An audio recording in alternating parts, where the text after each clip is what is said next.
these leaders to come out and talk about what is happening that is wrong, how they're going about it that is challenging our Constitution. We as a people, if democracy is not dead, we as a people need to come together.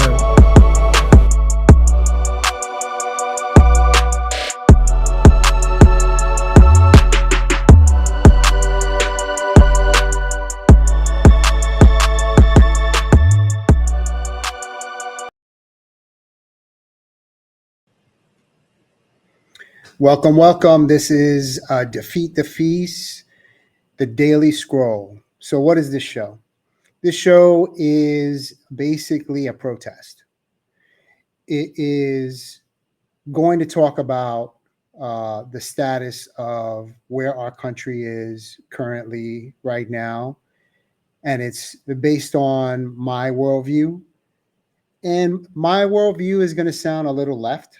It's going to sound liberal.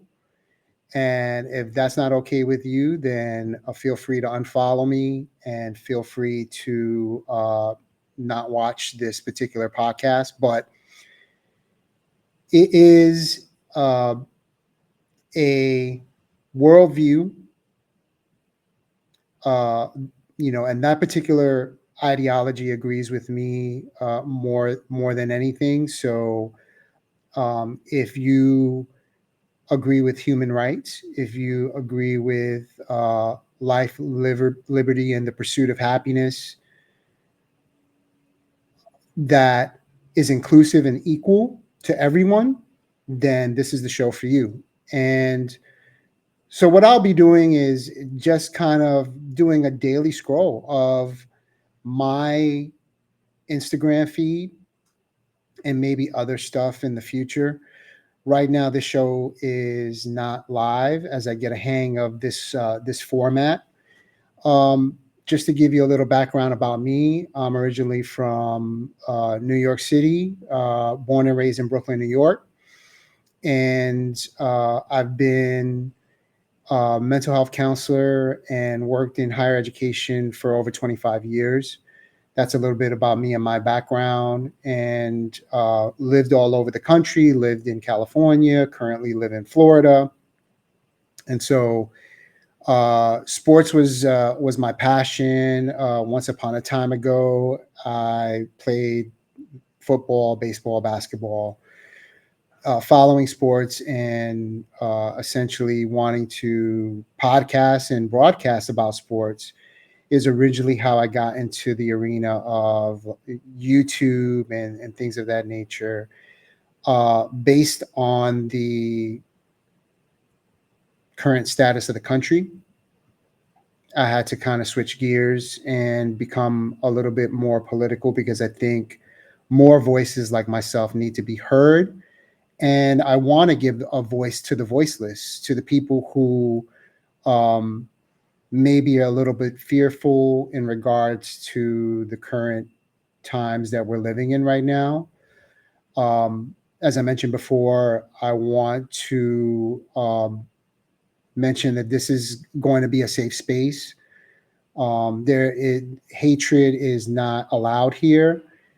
And, I will not pander to, people who are going to express hatred on this platform. It's not the place, it's not the time.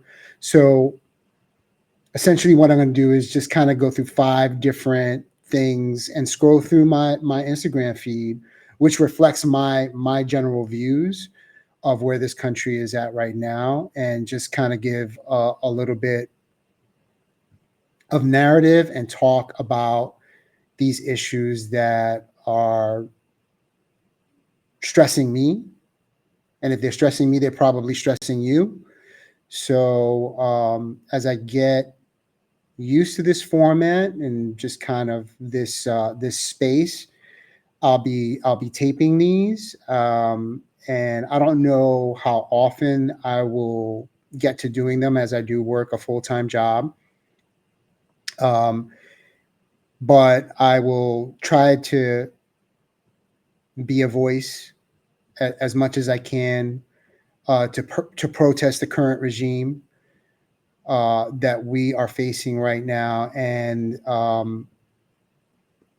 crimes against humanity that's going on, and crimes against the American public.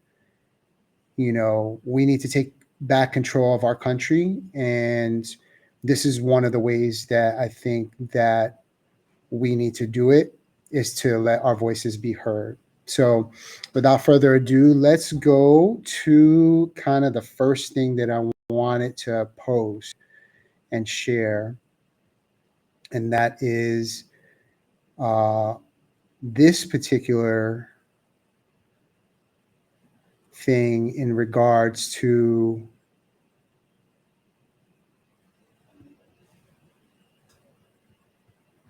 what's happening now to our government. And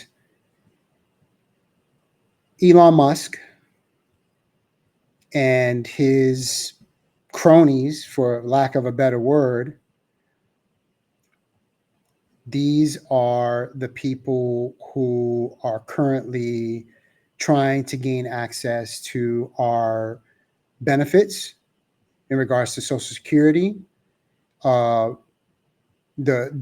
money in our government, and they are going into particular factions, government agencies, and they are trying to access our Social Security numbers and our funds. We don't know what's happening right now in regards to this situation, but let me tell you, as a American citizen, this is disturbing. It is scary. It is Orwellian. If you read 1984, a book by George Orwell, and it is something that we need to contact our local leaders, contact our Congress and Senate, and make calls to find out what is going on. I want to play a little piece and share something in regards to someone on my feed who's breaking this down, and share this, because this, I think, just encapsulates what's going on right now.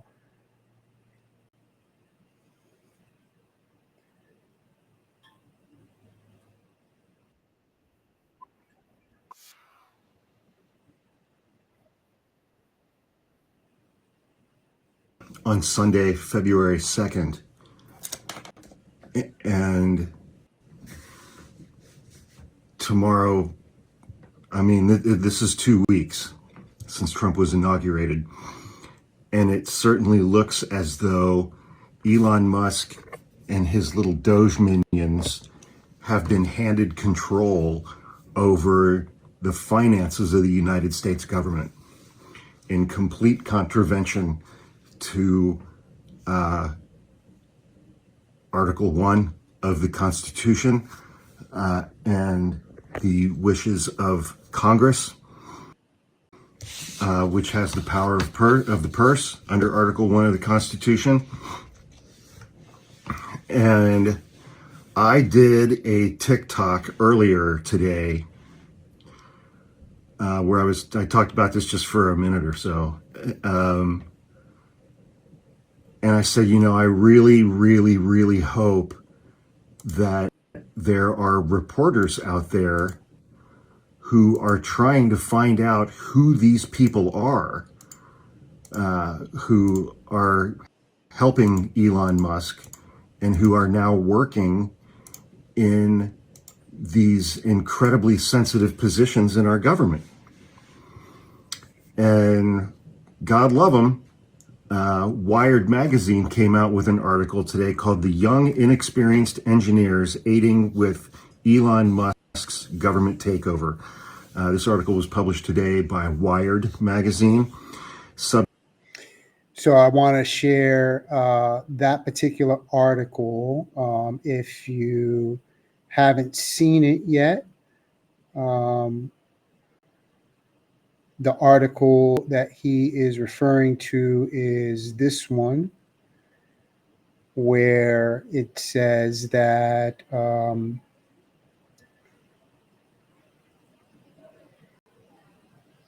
well, that didn't come out too well, but in any case, it says that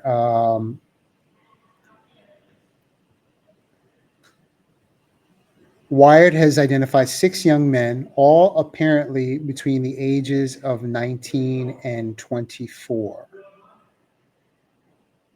According to public databases, their online presences and other records who have little to no government experience and are now playing critical roles in Musk's so-called Department of Government Efficiency, or DOGE project, tasked by the executive order with modernizing federal technology and software to maximize government efficiency and productivity.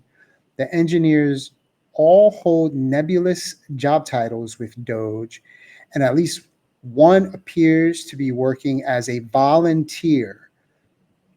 So it goes on to give the names, which are the names that I shared earlier in this photo.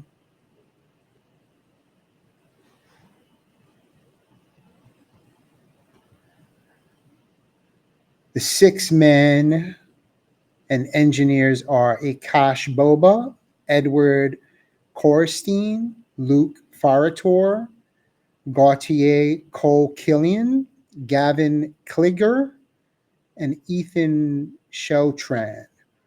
None have responded to requests for comment from Wired, and representatives from OPM, GSA, and DOGE did not respond to requests for comment as well. So what does that all mean? Well, we're talking about people who not government officials. We don't know these people's credentials in regards to carrying out what they are trying to do in some of these government agencies like OPM, GSA, Office of Personnel Management and the General Services Administration. But they've gained access. This is already happening. They've gained access to the Treasury Department's payment system, and they have access to a vast range of sensitive information about tens of millions of citizens, businesses, and more. They have access to classified information and security systems for the U.S. Agency of International Development, which security officials tried to thwart their attempts before, but they were put on leave. The Associated Press reported that DOGE personnel had indeed accessed the classified material. What we're seeing here is unprecedented. This has never happened to us before. These people who are not public officials are gaining access to the most sensitive data in government. And we don't know, because we don't have access to that information as the general public. Only the people who originally had this information and access to this information know what truly is going on. And they've been told, thanks, but no thanks. Your services are no longer required here anymore. So what's really going on? If you as a U.S. citizen are not asking that question, then I don't know what to say. You know, as someone who has been paying into my Social Security for many, many years to this point, and expect to have Social Security once I reach the age that I'm, available to reach it, which don't tell anybody, but it's not far from now for me. You have to ask yourself this question: what are they doing? What are they doing with these funds? These are our funds. These are funds that we pay into along with our taxes. And a person who just became an American citizen, originally from South Africa.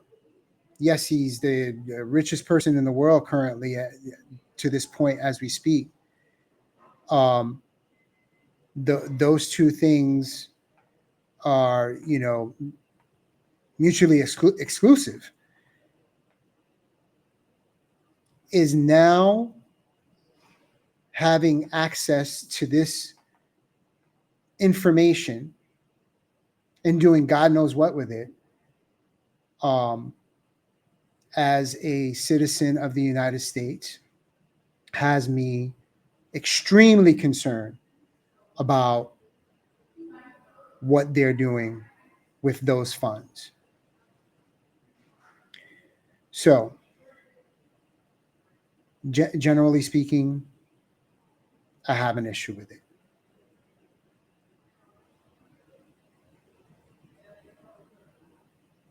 Again, outside of small pieces of information that this Wired article has given us about the people that Elon Musk has deputized in this siege on OPM and GSA, there's not much that we know. But I want to continue with the information in regards to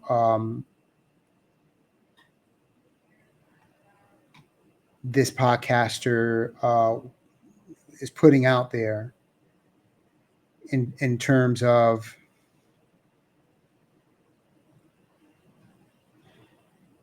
what we can expect. Subtitled Engineers Between 19 and 24 Years Old, most linked to Elon Musk's companies, are playing a key role as he seizes control of the federal infrastructure, the federal financial infrastructure, and all of the sensitive information about you and me that is in there. And I'm going to read a couple of sections of this. Elon Musk's takeover of the federal government infrastructure is ongoing, and at the center of things is a coterie of engineers who are barely out of college. One of them is still in college. Most have connections to Musk, and at least two of them have connections to Musk's longtime associate, Peter Thiel, a co-founder and chair of the analytics firm and government contractor Palantir, who has long expressed opposition to democracy. That's putting it lightly. Peter Thiel, many years ago, he wrote an article or something saying that everything started to go badly in this country when we gave women the right to vote. He got pushback on that, and his cleanup of that article was to say, I'm sorry, I don't believe that anybody should be able to vote in the United States of America, unless you're special, like him. So basically, what are we saying here? These people that, from what we know about them, do they represent Americans in the United States in our best interests? Based on what you just heard there in regards to the people that Elon Musk is deputizing to essentially have sensitive information about every single American in this country. Every single one. Every single one. So that was the first thing that I had wanted to discuss. And while that's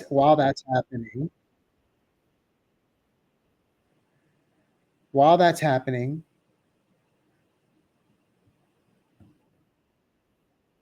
I want to bring this up and share this, because this is happening, folks. Basically, if you looked and watch movies like Wall Street, hostile takeovers, and things, the American government is going through a hostile takeover. A hostile takeover. I want you to listen to this.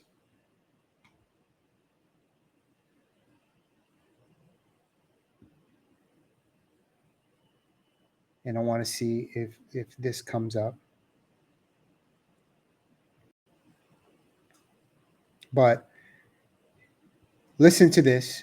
I'm going to play this. About 100 federal employees blocking the doors to stop Elon Musk's cronies from getting inside the Office of Personnel and Management. Basically, Elon Musk is trying to steal everyone's data in the United States right now. These employees are literally begging for help. They're begging for the media. They're begging for politicians to come down. They're still down there as I post this video. So please, if you're in DC or you know anyone that can boost this, that can help them, please let them know. Thanks. Right now, there are about 100 federal employees.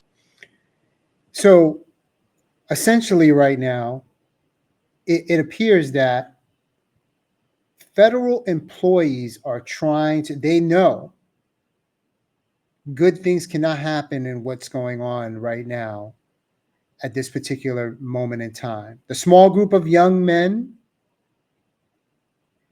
are the ones that I just spoke about.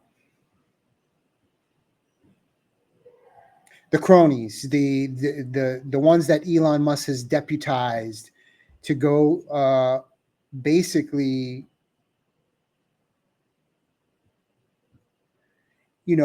even people that are appointed by the current president, they have to go through House and Senate committee meetings.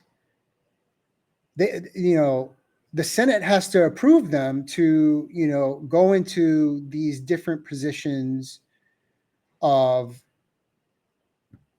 all the different types of government agencies, head of agencies, cabinet positions.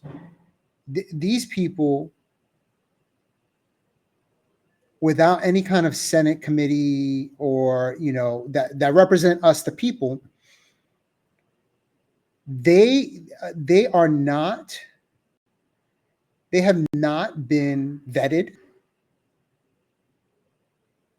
by the people who are supposed to be speaking for us and supposed to be protecting our best interests as the American people.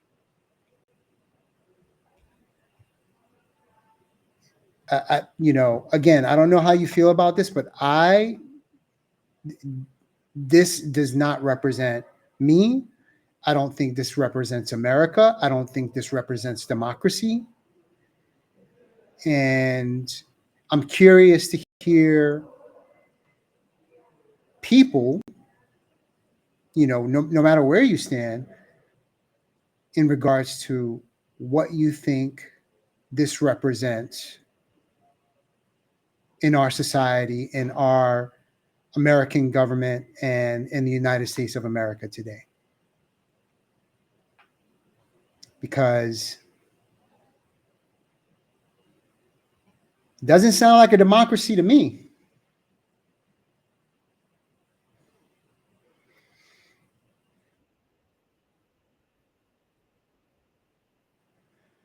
The last thing I wanted to bring up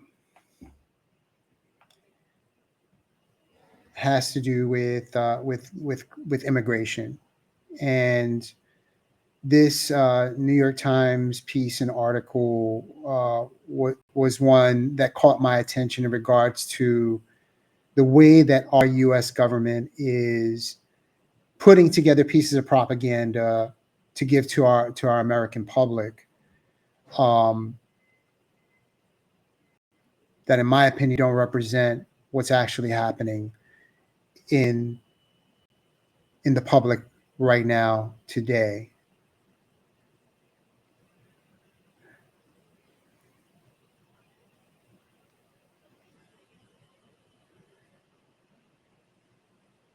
Hopefully, I can bring this up, play it for you. This video, it looks like it might be a movie trailer, but it was actually posted on X by the White House. It's content produced by filmmakers for the government, then widely disseminated in a very coordinated propaganda effort. They're blasting them out on social media. They're getting the dirt bags off these streets. On cable TV. The party's over. The effort here even includes celebrities, Dr. Phil. Ever been deported before? Dr. Phil. You see pictures of Marines grabbing their rifles as they head to the border. You see images that are almost like the old wanted posters from the Wild West. A big word, arrested, at the top, and the White House logo at the bottom. They're not being shy about this. One of the things that is true about the government and the various federal agencies is they always like to brag about what they do. For example, the Defense Department has a whole website in which they distribute images and clips to the media that's been around for at least a couple of decades. What is different here is the extent to which this is all being coordinated inside the West Wing at the highest levels. Stephen Miller, who is the president's Homeland Security advisor, was very frustrated during President Trump's first term that they weren't telling the story well enough. This time, not only did they want to take the actions, but they want to plaster them in front of everybody so that everybody sees how tough the president's being. One of the questions that all of these images raise is whether all of that really amounts to a dramatic increase in the number of people that are sent back or the number of people that are arrested. And the answer is kind of, we don't know yet. They are certainly being more aggressive. They're certainly taking action. But so did previous governments. Some members of the military have already started to express doubts about the deployment of the Marines at the border, saying it's basically a bunch of U.S. Marines stringing concertina wire on stakes. They're saying it's pretty much just a photo op. But regardless of what's actually happening on the ground, it's already having an impact across immigrant communities. The message is being received with a lot of fear and trepidation. The fact that agents are permitted to go into churches, hospitals, schools. Advocates for immigrants say they're afraid to go to the hospital. They're concerned about whether or not they're going to be sort of caught up and swept up in these raids. And yeah, I think if you ask the people at the White House, the answer is that's the point. Propaganda, the public relations effort is part of the plan. Take a look at this. So the propaganda, this is not something that is new to this particular administration. My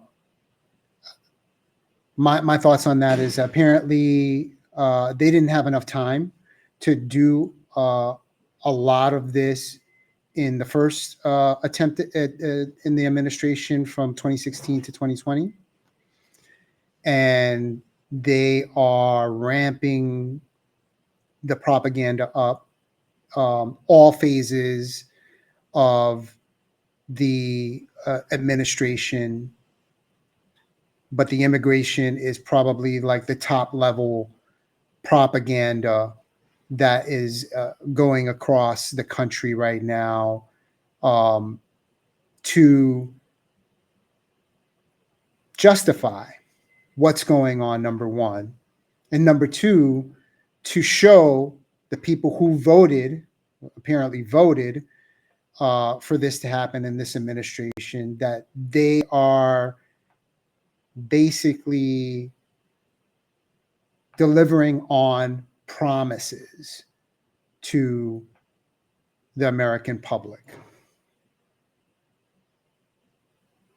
And if you look at everything in regards to promises, are they trying to divert your attention to this particular issue while other promises are not being kept to the American public? Just a little bit of thought-provoking exercise, questions that I put out there sometimes to get you to think about, this is happening, but what's not happening? The last thing I'll leave you with is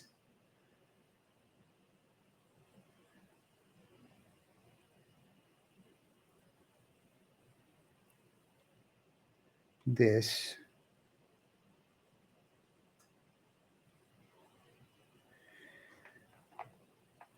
If you feel like you want your voice to be heard, if you feel like this administration 2 weeks in is not representing those promises that are not being kept, then my suggestion is take action. There's many ways to take action. This is one of them. There is a protest going on, 50 states, 50 protests at the state capitol buildings. I'm a big proponent of being an agent of change, and something has to happen quickly, or else it will continue to not change. So I'm going to leave on that note, and I'm just going to say, we need to fight for justice. We need to fight for this American democracy, and the only way to do it is to be heard. And I will leave on this last note. The greatest trick the devil ever pulled was convincing the world that he did not exist. And just like that, he was gone.